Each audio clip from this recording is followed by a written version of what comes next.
चलिए, तो देखो पहला चैप्टर तुम लोग का है स्टोइकियोमेट्री, और इसको हम लोग मोल कंसेप्ट भी कहते हैं।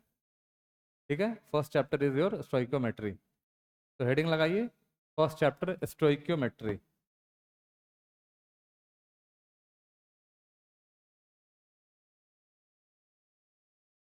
स्टोइकियोमेट्री 1।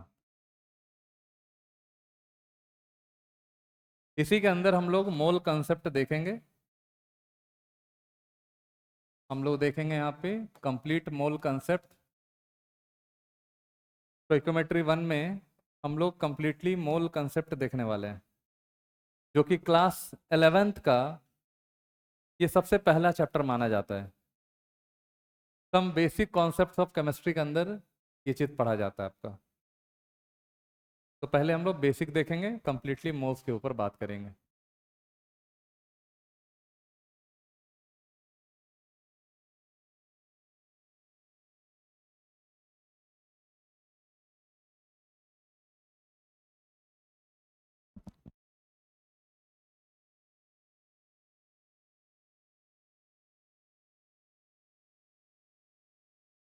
हो गया बेटा?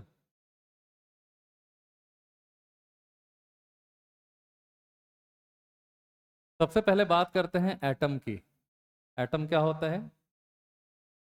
एटम अगर हम बात करें, एटम को कैसे तुम डिफाइन करते हो? एटम को डिफाइन करना है, आप कैसे डिफाइन करेंगे? Atoms are the smallest particle of any element और एनी मैटर। सबसे स्मॉलेस्ट जो पार्टिकल होगा, है ना, ध्यान रखिएगा, atom is the smallest particle of any matter. तो बेटा मैटर का जो सबसे छोटा पार्टिकल होगा उसे हम क्या बोलते हैं? एटम बोलते हैं। और एटम्स को डिवाइड आप नहीं कर सकते। Atoms are indivisible. Indivisible. Atoms को आप डिवाइड कर सकते हो क्या? नहीं कर सकते, क्योंकि ये सबसे छोटा पार्टिकल होता है। और एटम्स को आप डिवाइड नहीं कर सकते, और ना ही एटम को आप क्रिएट कर सकते हैं, ना ही उसको आप डिस्ट्रॉय कर सकते हैं, है ना। तो ये जान लीजिए, atoms cannot be created. Atoms cannot be created created nor be destroyed. ठीक है, एटम्स को ना ही हम क्रिएट कर सकते हैं और ना ही हम उसको डिस्ट्रॉय कर सकते हैं, खात्मा कर सकते हैं। तो एटम सबसे छोटा पार्टिकल होता है। ठीक है, और एटम्स को डिवाइड नहीं कर सकते। बाद में चल के आप एटम्स को भी डिवाइड करोगे, इलेक्ट्रॉन्स, प्रोटॉन्स, न्यूट्रॉन्स, इसके अंदर हम डिवाइड करते हैं, वो बात की चीज है।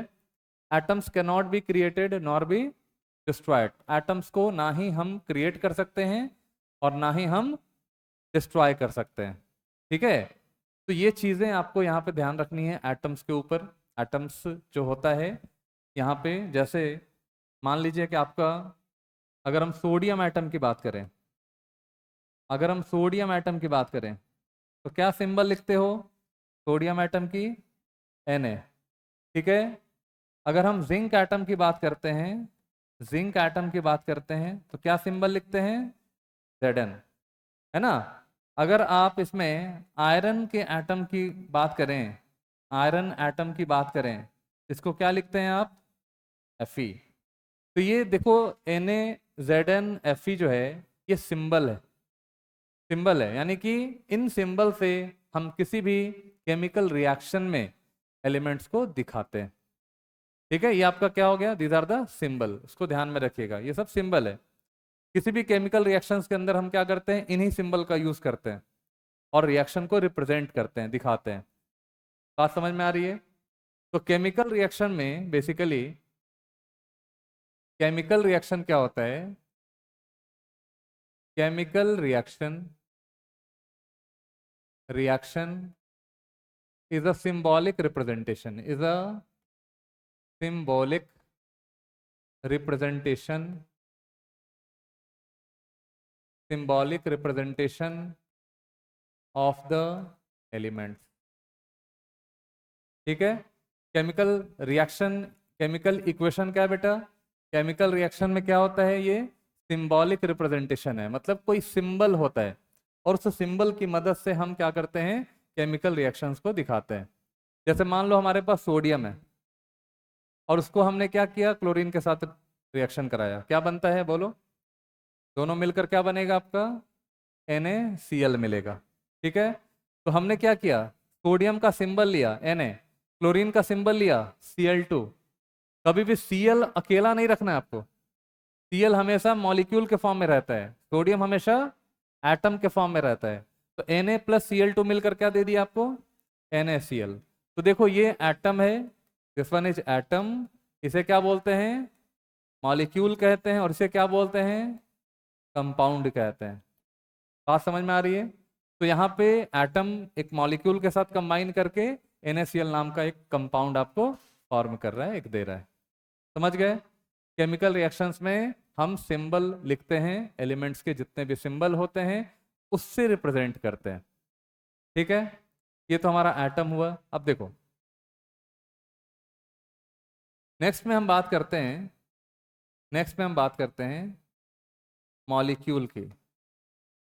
क्या होता है बेटा मॉलिक्यूल, कैसे बनता है, दो एटम्स या दो से ज़्यादा एटम्स कंबाइन करते हैं तो मॉलिक्यूल्स या कंपाउंड्स का फॉर्मेशन होता है ना। तो यहाँ पे याद रखिएगा, molecules are formed by, molecules are formed by combining, combining combining two और मोर एटम्स, टू और मोर एटम्स, है ना, टू और मोर एटम्स कंबाइन करके आपका क्या बनता है बोलो, मॉलिक्यूल बनता है। जैसे हाइड्रोजन के दो एटम्स कंबाइन करेंगे तो क्या बनेगा, हाइड्रोजन का एक मॉलिक्यूल बनता है। तो देखो ये एटम है और ये क्या बन गया आपका, मॉलिक्यूल। अब मॉलिक्यूल और एटम में क्या फर्क होता है, मॉलिक्यूल्स जो होते हैं वो स्टेबल होते हैं और एटम्स जो होते हैं वो अनस्टेबल होते हैं। Atoms are unstable while molecules are stable. तो यहाँ पे ध्यान रखिएगा, ये हमारा स्टेबल होता है और एटम्स क्या होते हैं, एटम्स आर अनस्टेबल होता है। ठीक है ना। उसी तरह से ऑक्सीजन के दो एटम आपस में कंबाइन करेंगे तो क्या बनेगा, ऑक्सीजन के मॉलिक्यूल बनेंगे। ठीक है, नाइट्रोजन के दो एटम कंबाइन करेंगे तो नाइट्रोजन का मॉलिक्यूल बनेगा। ये सारे मॉलिक्यूल्स हैं आपके। ठीक है, फास्फोरस के चार एटम, फास्फोरस के चार एटम कंबाइन किया तो फास्फोरस का एक मॉलिक्यूल बना। देखो नोट डाउन कर लो इसको।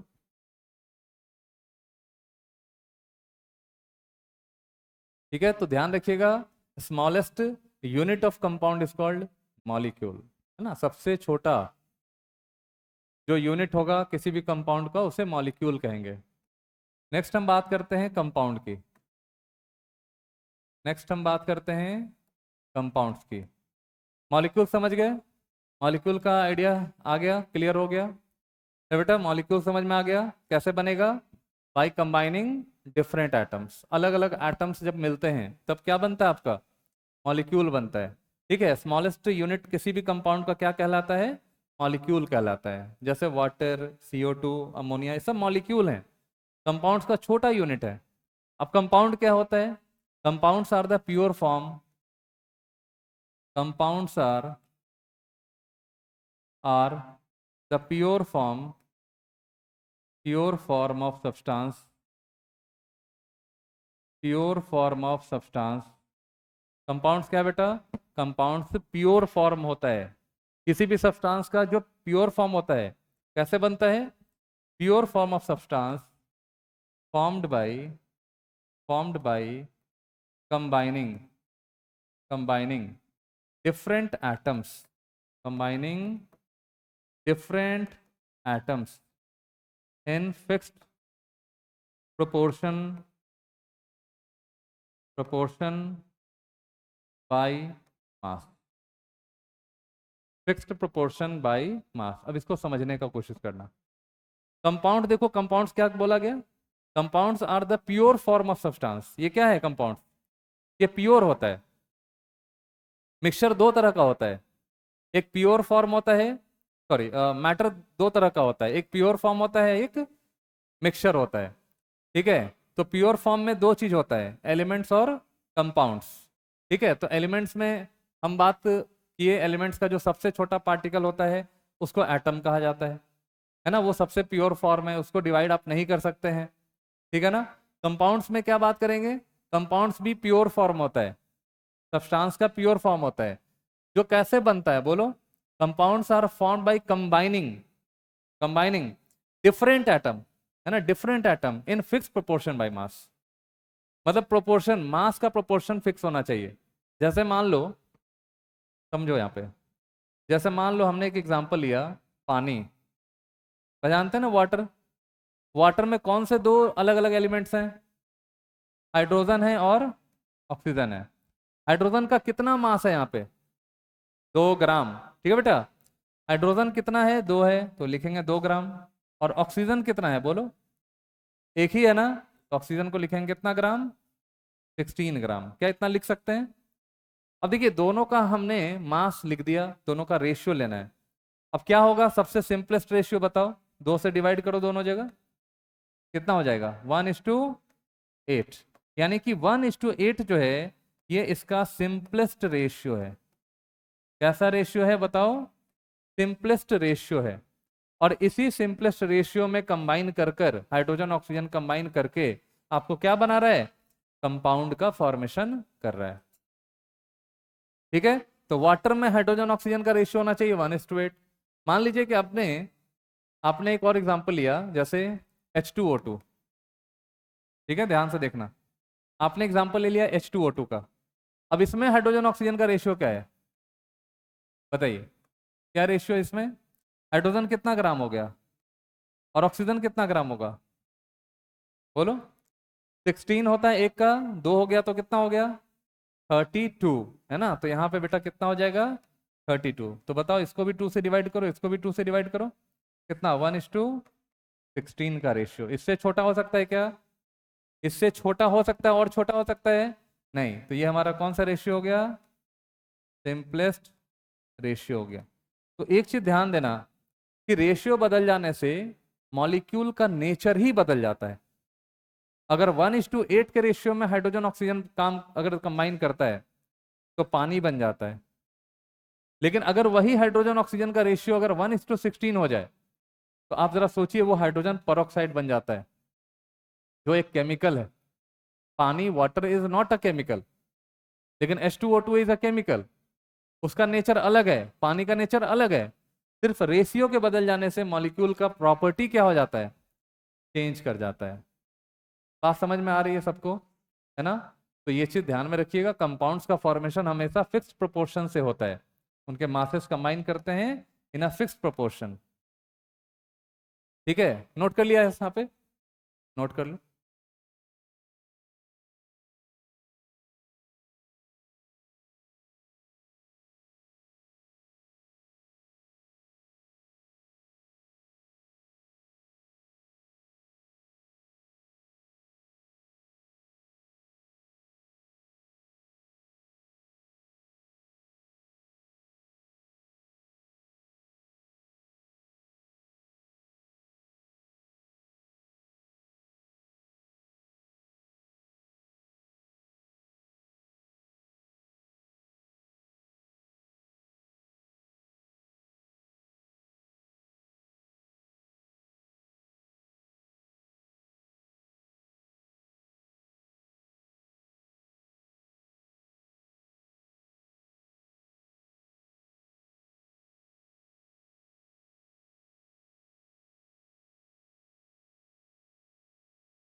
कि compound, components of the compound,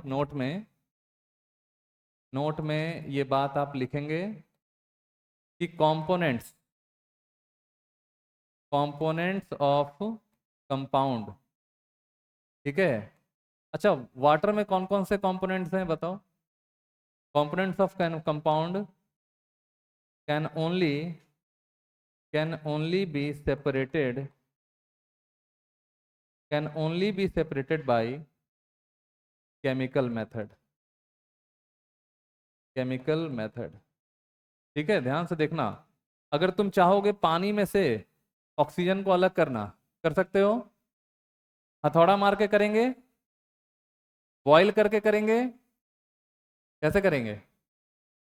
हथौड़ा मार के नहीं, बॉईल करके, फिल्टर करके नहीं, इन सब मेथड से नहीं होगा।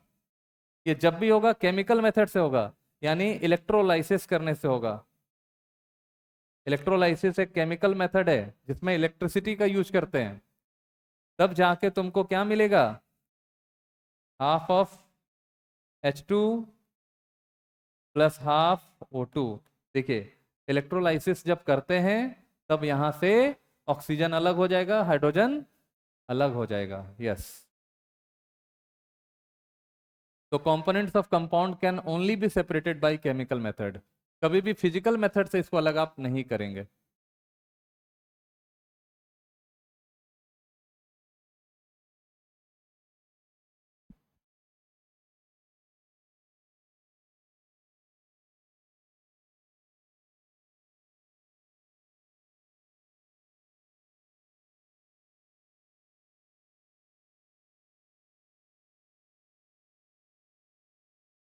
हो गया?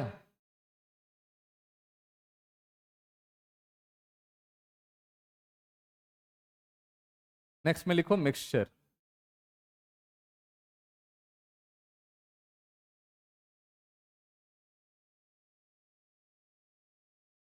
नेक्स्ट में बेटा मिक्सचर आएगा।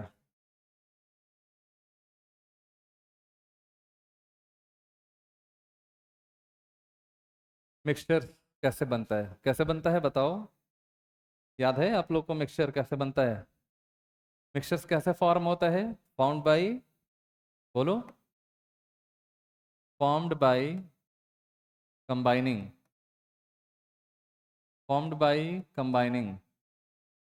टू और मोर कंपोनेंट्स, ठीक है, इन एनी प्रोपोर्शन। देखो, मिक्सचर्स में कोई भी प्रोपोर्शन हो सकता है, लेकिन कंपाउंड्स में क्या होगा? फिक्स प्रोपोर्शन रहता है। बिल्कुल, यहाँ पे कोई भी प्रोपोर्शन में हो सकता है, लेकिन कंपाउंड्स में आपका फिक्स्ड प्रोपोर्शन रहता है।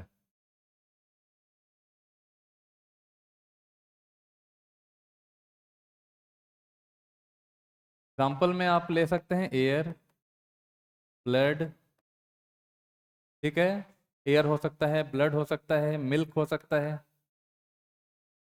ना, ये सब सारे मिक्सचर्स हो सकते हैं आपके। सैंड और वाटर का भी सॉल्यूशन है, सैंड और वाटर का मिक्सचर हो सकता है। तो ये सारे मिक्सचर्स होते हैं। टाइप्स क्या होंगे बेटा? टाइप्स ऑफ मिक्सचर बोलो। मिक्सचर के टाइप्स क्या हो सकते हैं? अच्छा, ये बताओ कि कंपोनेंट्स क्या अलग कर सकते हैं? क्या हम कंपोनेंट को अलग कर सकते हैं? अलग कर सकते हैं, बिल्कुल अलग कर सकते हैं। ये मिक्सचर तो आपका बनाया ना, मिक्सचर बनाया किसी प्रोपोर्शन में, याद रखिएगा। यहाँ पे कंपोनेंट्स को अलग किया जा सकता है। कंपोनेंट्स आर सेपरेटेड या can be separated. Components can be separated by physical method. इसमें केमिकल मेथड काम नहीं करता बेटा, फिजिकल मेथड, क्योंकि केमिकल रिएक्शन नहीं होता यहाँ पे। ध्यान रखिएगा, यहाँ पे केमिकल रिएक्शन नहीं होता। यहाँ पे कंपोनेंट्स को सेपरेट कर सकते हैं बाय कौन सा मेथड? Physical method. फिल्ट्रेशन कर सकते हैं, ठीक है, वेपोराइजेशन से कर सकते हैं। तो ये सब चीज ध्यान में रखिएगा। बहुत सारा मेथड होता है जिससे हम अलग कर सकते हैं। टाइप्स की अगर हम बात करें, तो पहला आपका आएगा हेट्रोजीनियस मिक्सचर। पहला बेटा हेट्रोजीनियस मिक्सचर आएगा आपका, ठीक है। हेट्रोजन नाम सुना है आप लोगों ने, हेट्रो और होमो का? हेट्रो का मतलब क्या होता है? हेट्रो का मतलब क्या कंपोनेंट्स मिक्स, क्या कंपोनेंट्स कंप्लीटली डिसॉल्व करेगा? नहीं करेगा। ध्यान रखना, एक हमारा सॉल्यूट होता है और एक होता है हमारा सॉल्वेंट, दोनों मिलकर क्या देता है? सॉल्यूशन देता है। तो अगर कोई सॉल्यूट अगर कंप्लीटली सॉल्वेंट में डिसॉल्व हो जाए, कंप्लीटली डिसॉल्व हो जाए, तो उस केस में ये सॉल्यूशन बनाएगा। पहले ध्यान से देखो, अगर कोई सॉल्यूट अगर सॉल्वेंट में कंप्लीटली घुल जाए तो फिर वो क्या बना लेगा? सॉल्यूशन बना लेगा। लेकिन अगर कंप्लीटली नहीं घुल रहा है, अगर कंप्लीटली नहीं घुला, तो फिर वो क्या बनाएगा? हेट्रोजीनियस मिक्सचर बनाएगा।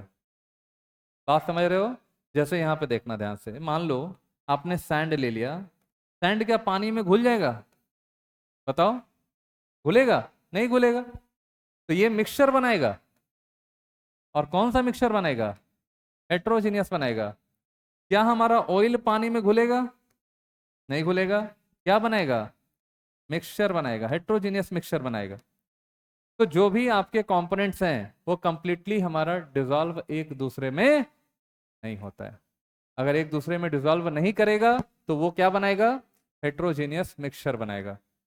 बात समझ रहे हैं? तो यहां पे ध्यान रखिएगा कि हेट्रोजीनियस मिक्सचर में, heterogeneous mixture have have multiple phase, multiple multiple phase. Heterogeneous mixture में क्या होता है बेटा?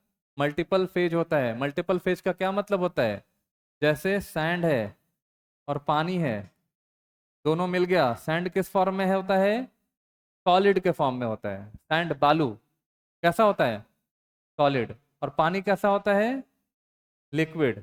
तो इस सॉलिड को पानी में अगर घोलिएगा तो क्या घुलेगा? नहीं।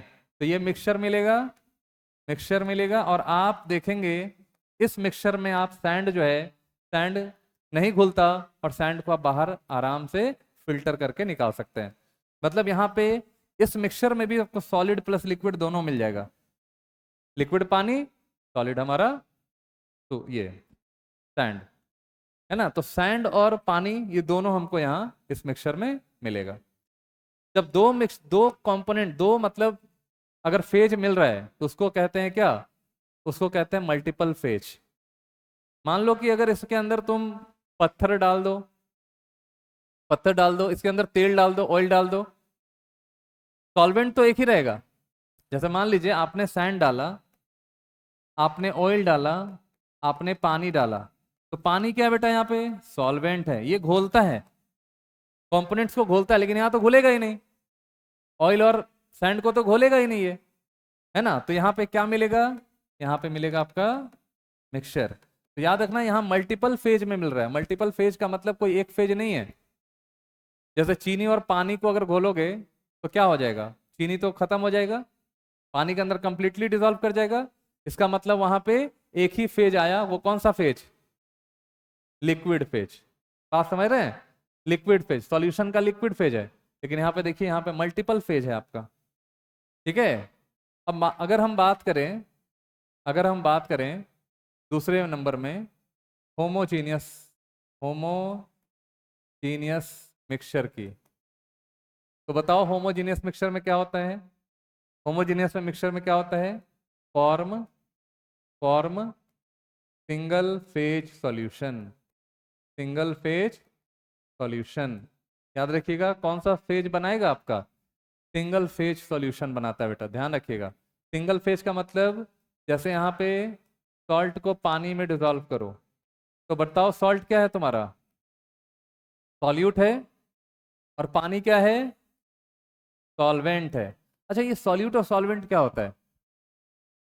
सॉल्यूट ऐसे सब्सटेंस होते हैं जो सॉल्वेंट के अंदर डिसॉल्व होते हैं, और ये स्मॉल क्वांटिटी में रहता है। जनरली कंपेयर करें अगर सॉल्वेंट से, तो ऑलवेज क्या रहेगा? ये स्मॉल क्वांटिटी में रहेगा। और ये किस क्वांटिटी में रहेगा? एक्सेस क्वांटिटी में रहेगा। तो अगर एक्सेस अमाउंट में हमारा सॉल्वेंट प्रेजेंट है, तो जो सॉल्ट है, चीनी है, ग्लूकोज है, ये सब क्या कहलाएगा आपका? सॉल्यूट कहलाएगा। यूरिया है, सब क्या कहलाएगा?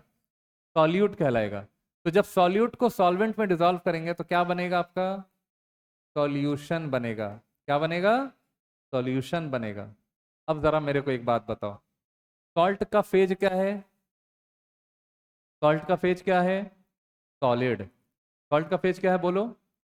सॉलिड। सॉल्ट का फेज आपका सॉलिड है। और H2O का फेज क्या है? लिक्विड। अब बताओ सॉल्यूशन का फेज कैसा? सॉल्यूशन का फेज आपका लिक्विड। क्यों ऐसा हुआ?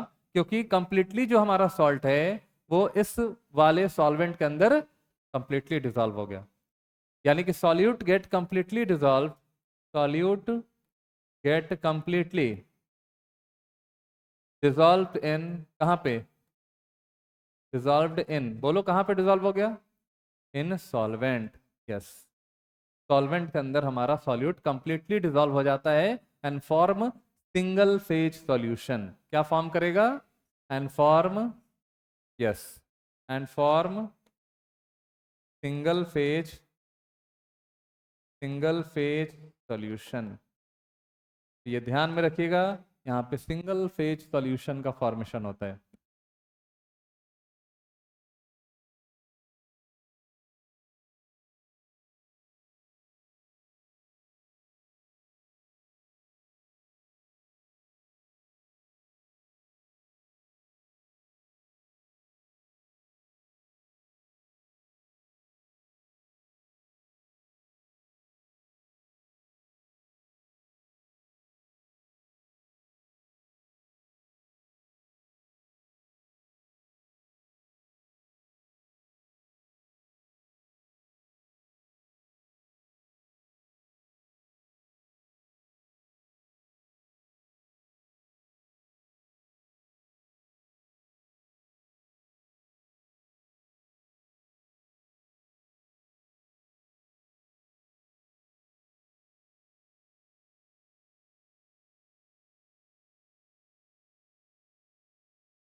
तो कंप्लीटली हमारा सॉल्यूट जो है वो यूनिफॉर्म एक सॉल्यूशन देगा, और मिक्सचर जो होता है हेट्रोजीनियस क्या होता है? ये नॉन यूनिफॉर्म होता है। ठीक है, तो ध्यान में रखिएगा, ये हमारा सिंगल फेज सॉल्यूशन देता है और वहां पे क्या मिलता है आपको? मल्टीपल फेज मिलता है ना? Multiple phase. ये यूनिफॉर्म होगा नॉन यूनिफॉर्म होगा? होमोजीनियस बताओ। हाँ, homogeneous solution, solution are non uniform, non uniform. और हेट्रोजीनियस क्या है बेटा? हेट्रोजीनियस बोलो, यूनिफॉर्म या non uniform? Heterogeneous mixture are non uniform. ध्यान रखिएगा, हेट्रोजीनियस आपका नॉन यूनिफॉर्म होता है और होमोजीनियस कैसा होता है? यूनिफॉर्म होता है। यूनिफॉर्म समझते हैं आप लोग? यूनिफॉर्म, हाँ, मतलब आपका जो सॉल्यूट होता है वो कंप्लीटली घुल जाता है सॉल्वेंट के अंदर, है ना? यूनिफॉर्मली डिस्ट्रीब्यूटेड हो जाता है। इसको कहते हैं हम लोग यूनिफॉर्म सॉल्यूशन। और नॉन यूनिफॉर्म का मतलब क्या हुआ? कंप्लीटली नहीं घुलेगा। जैसे ऑयल को पानी में डिसॉल्व करो, है ना? ऑयल क्या कंप्लीटली घुलेगा उसमें? नहीं घुलेगा। अगर नहीं घुलता है तो फिर वो नॉन यूनिफॉर्म हो जाता है। आई बात समझ में? ध्यान रखिएगा। तो क्या बेटा?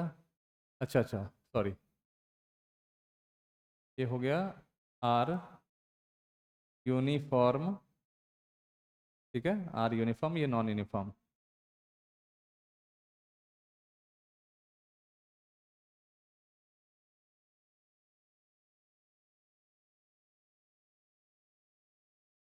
तो देखिए, मिक्सचर्स हो गए, कंपाउंड्स हो गए, मॉलिक्यूल्स हो गए आपके।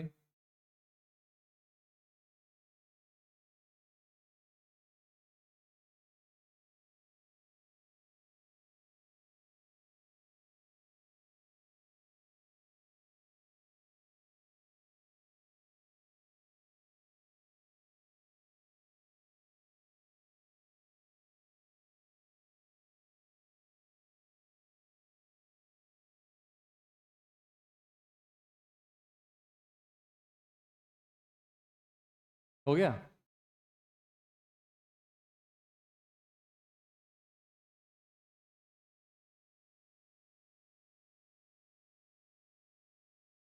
लिख लिया सब कंप्लीट? चलो, अब हम लोग टॉपिक को थोड़ा चेंज करते हैं। Atoms, molecules, compounds, mixture, homogeneous, heterogeneous, ये सारा कुछ हो गया आपका। मैटर का आइडिया है? मैटर का, मैटर क्या होता है? मैटर्स क्या होता है बेटा? कोई भी चीज, anything which have some mass and occupy some space, है ना, उसको मैटर कहते हैं। आसपास में जितनी भी चीजें आप देख रहे हैं सारा मैटर है। ठीक है, मैटर्स को क्लासिफाई कर सकते हैं हम लोग, है ना। मैटर्स को हम लोग क्लासिफाई करते हैं। एक हमारा फिजिकल क्लासिफिकेशन होता है और एक हमारा केमिकल क्लासिफिकेशन होता है। तो आप लोग 12th पास हो ना? तो हम बहुत ज़्यादा डिटेल हम नहीं जाएंगे उधर उधर वाले में, बेसिक वाले में। अब मैटर का डेफिनेशन आपको मैं नहीं लिखवाऊंगा क्योंकि वो हमारे लिंक में नहीं है ना। अगर आपको जानना है तो मेरे से अलग से आके पूछिएगा कि मैटर क्या होता है। ठीक है, तो वो मैं आपको बताऊंगा। तो चूंकि आप लोगों का टारगेट जो है वो इंजीनियरिंग या मेडिकल यही होगा, तो हम उस आधार पे हम आपको बताने जा रहे हैं। ठीक है, बाकी इसमें अगर कोई दिक्कत हो मैटर्स में, क्लासिफिकेशन में, तो मेरे से आप पूछ लीजिएगा। ठीक है, तो हम थोड़ा सा हम वो चीज पोर्शन को एनसीईआरटी से देख लेना, नहीं समझ में आएगा बता देना मेरे को। और हम लोग बात कर रहे हैं अब एटम्स के ऊपर। देखो ध्यान से, ध्यान से सुनना। हमारे पास एटम है, एटम के अंदर न्यूक्लियस होता है, और आप जानते हैं न्यूक्लियस में न्यूट्रॉन्स और प्रोटॉन्स रहते हैं, और इलेक्ट्रॉन्स न्यूक्लियस के चारों तरफ ऑर्बिट में घूमता रहता है। ठीक है, किसी भी केमिकल रिएक्शन में कौन सा पार्टिकल इन्वॉल्व होता है? इलेक्ट्रॉन्स जो है वो इन्वॉल्व होता है। तो atoms have 3 fundamental particles. Atoms के पास क्या होता है? Atoms have 3 fundamental particles. कौन कौन सा? एटम के पास कौन कौन से फंडामेंटल पार्टिकल्स होंगे? पहला हमारा होगा इलेक्ट्रॉन। ठीक है, ये रिवॉल्व कहाँ पे करता है? Revolves in orbit. ठीक है, दूसरा क्या होता है? प्रोटॉन। दूसरा हमारा प्रोटॉन। और प्रोटॉन पे कौन सा चार्ज होता है? Positive charge. और तीसरा क्या है बेटा? तीसरा है आपका न्यूट्रॉन। बताओ इस पे कौन सा चार्ज होता है? No charge. समझ गए? तो देखिए इलेक्ट्रॉन्स ये ऑर्बिट में रिवॉल्व करता है, इस पे नेगेटिव चार्ज होता है। प्रोटॉन पे पॉजिटिव चार्ज होता है, न्यूट्रॉन्स में कहाँ पे कोई भी चार्ज नहीं होता। ठीक है, ये दोनों फाउंड कहाँ होता है, कहाँ पाया जाता है बोलो? बताओ कहाँ पाया जाता है? फाउंड इन, बताओ जल्दी से। Nucleus of atom. ये कहाँ पाया जाता है? एटम्स के न्यूक्लियस के अंदर। मतलब न्यूक्लियस कहाँ पे होता है बताओ? सेंटर पे होता है। और सेंटर में आपका न्यूक्लियस है, और न्यूक्लियस में प्रोटॉन्स और न्यूट्रॉन्स पाए जाते हैं। ठीक है, और ये इलेक्ट्रॉन कहाँ पे होता है बताओ? ये न्यूक्लियस के चारों तरफ ऑर्बिट में घूमता है। इन एनी केमिकल रिएक्शन, किसी भी केमिकल रिएक्शन में, which fundamental particle is involved? In any chemical reaction only electrons involved. सिर्फ इलेक्ट्रॉन्स इन्वॉल्व होते हैं। इलेक्ट्रॉन्स का आना जाना होगा, इलेक्ट्रॉन्स इन्वॉल्व होंगे, इलेक्ट्रॉन्स रिएक्शन में पार्ट लेंगे, किसी भी केमिकल रिएक्शन को कराएगा।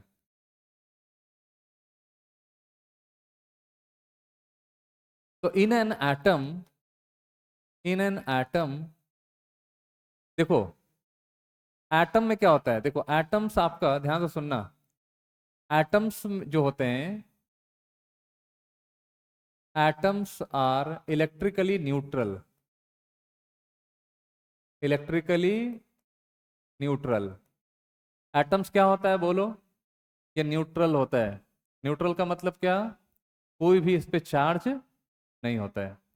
तो एटम्स के अंदर ध्यान में रखिएगा, एटम्स के अंदर जो नंबर ऑफ इलेक्ट्रॉन होते हैं वो नंबर ऑफ प्रोटॉन के बराबर होता है।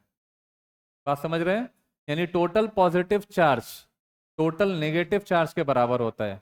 यहाँ पे हम लिख सकते हैं कि टोटल पॉजिटिव चार्ज ये किसके बराबर होगा? टोटल नेगेटिव चार्ज के बराबर होगा। तो अगर ऐसा होता है तो एटम हमारा क्या कहलाएगा? न्यूट्रल कहलाएगा। क्या कहलाएगा बोलो? न्यूट्रल कहलाएगा। तो ये चीज ध्यान में रखिएगा कि एटम के अंदर टोटल पॉजिटिव चार्ज किसके बराबर होगा? टोटल नेगेटिव चार्ज के। और इसीलिए एटम हमारा इलेक्ट्रिकली न्यूट्रल होता है ना? ध्यान रखिएगा। किसी भी केमिकल रिएक्शन में सिर्फ इन्वॉल्व होता है इलेक्ट्रॉन्स। एटम्स जो होते हैं वो इलेक्ट्रिकली न्यूट्रल होते हैं।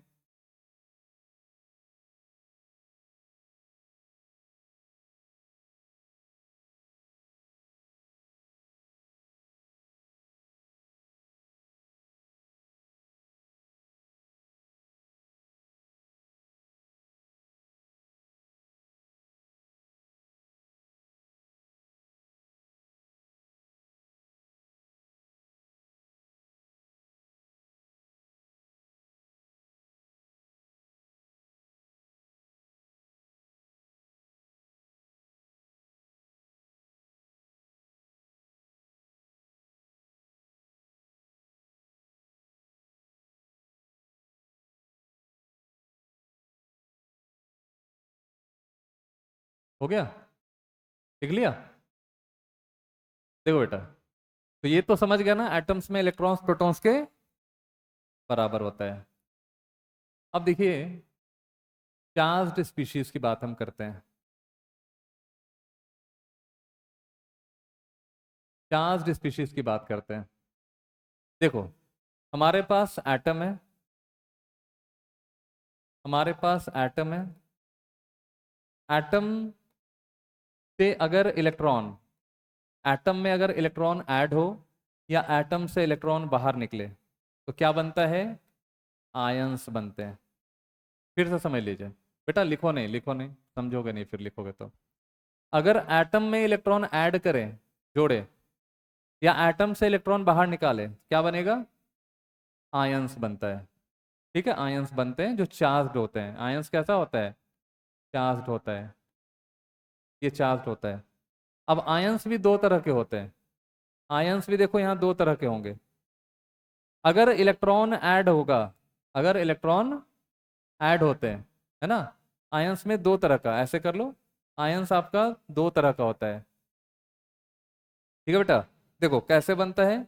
एक तो हमारा हो गया कैटायन और दूसरा हमारा क्या हो गया? एनायन। पहला कैटायन, दूसरा एनायन। कैटायन कब बनता है? जब किसी एटम से, मान लो कोई एटम है, अगर उसमें से इलेक्ट्रॉन बाहर निकले, माइनस एन इलेक्ट्रॉन, एन का मतलब एक इलेक्ट्रॉन, एन का मतलब वन, मतलब वन इलेक्ट्रॉन, एन का मतलब टू इलेक्ट्रॉन, एन का मतलब थ्री, मतलब थ्री इलेक्ट्रॉन। तो अगर इलेक्ट्रॉन्स बाहर निकले, ठीक है, तो इलेक्ट्रॉन्स के बाहर निकलने से एम के ऊपर क्या आएगा? प्लस चार्ज आता है। क्यों ऐसा हुआ? क्योंकि देखो, एटम के अंदर तुम जानते हो ना, इलेक्ट्रॉन प्रोटॉन्स के बराबर होता है, बोलो। लेकिन तुमने इलेक्ट्रॉन को निकाल दिया तो इलेक्ट्रॉन तो कम हो गया ना। तो अगर इलेक्ट्रॉन्स कम हो जाएगा प्रोटॉन से तो कौन सा चार्ज आएगा? पॉजिटिव चार्ज आएगा, क्योंकि प्रोटॉन बढ़ गया, आपका प्रोटॉन बढ़ेगा तो पॉजिटिव आएगा। और अगर मान लीजिए यहाँ पे हमने अनायन बनाया, तो अनायन में क्या हो गया? एक्स है, एक्स में अगर एन इलेक्ट्रॉन ऐड किया, एन इलेक्ट्रॉन ऐड किया, तो क्या बनेगा बोलो? एक्स पे माइनस एन होगा, क्योंकि एन इलेक्ट्रॉन ऐड किया। ऐड करने से क्या बढ़ा? अभी इलेक्ट्रॉन प्रोटॉन के बराबर है, लेकिन इस केस में इलेक्ट्रॉन बढ़ गया किससे? प्रोटॉन से। तो अगर इलेक्ट्रॉन बढ़ गया तब यहाँ पे क्या आएगा? नेगेटिव। अगर इलेक्ट्रॉन कम हो जाएगा तो होगा पॉजिटिव। समझ में कुछ आई बात? आया? क्लियर हुआ ये चीज? यस या नो? फिर से समझाते हैं। अगर मेटल है, देखो ये हो गया मेटल तुम्हारा, ये हो गया तुम्हारा क्या, मेटल। अगर मेटल में इलेक्ट्रॉन, मेटल से बाहर निकल रहा है इलेक्ट्रॉन, तो कैटायन बनेगा, इसको कैटायन बोलते हैं। तो कैटायन बनेगा तो इलेक्ट्रॉन कम हो जाएगा एज कंपेयर टू प्रोटॉन। तो जितना से कम होगा, जैसे मान लो 1 से कम हुआ, 2 से कम हुआ, तो जितना से कम हुआ उतना पॉजिटिव चार्ज डेवलप होगा। और अगर नॉन मेटल है, यहाँ क्या है, ये नॉन मेटल है, तो नॉन मेटल क्या करता है, इलेक्ट्रॉन को गेन करता है। तो इलेक्ट्रॉन को गेन करेगा, एक गेन करेगा, एक माइनस आएगा, दो करेगा, दो माइनस आएगा, तीन करेगा, तीन माइनस आएगा। तो जितना इलेक्ट्रॉन ये गेन करेगा उतना उसके ऊपर क्या हो जाएगा, माइनस चार्ज डेवलप करेगा। समझ गए? तो एक हो गया कैटायन, एक हो गया एनायन। नोट करिए इसको।